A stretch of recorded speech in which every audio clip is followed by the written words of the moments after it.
अस्सलामुअलैकुम। Don news studio से मैं हूं सैयद रज़ी। हेडलाइंस आप जान चुके हैं। अहम खबर दें आपको, डेरा इस्माइल खान में योब रोड दानासर के करीब गाड़ी गहरी खाई में गिर गई है। हादसे में ख़वातीन बच्चों समेत 11 अफराद जाँ बहक और 3 अफराद ज़ख्मी हो गए। रेस्क्यू हुक्काम के मुताबिक लाशों और ज़ख्मियों को अस्पताल मुंतकिल कर दिया गया। गाड़ी योब से डेरा इस्माइल खान जा रही थी। डेरा इस्माइल खान में योब रोड दानासर के करीब गाड़ी गहरी खाई में गिर गई।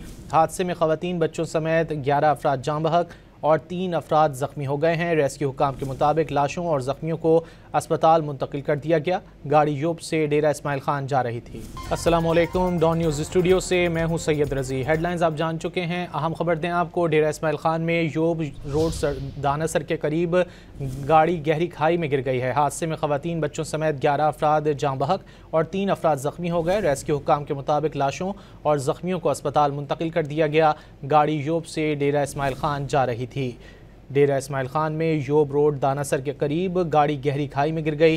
हादसे में ख़वातीन बच्चों समेत 11 अफराद जाँ बहक और 3 अफराद ज़ख्मी हो गए हैं। रेस्क्यू हुक्काम के मुताबिक लाशों और ज़ख्मियों को अस्पताल मुंतकिल कर दिया गया। गाड़ी योब से डेरा इस्माइल खान जा रही थी।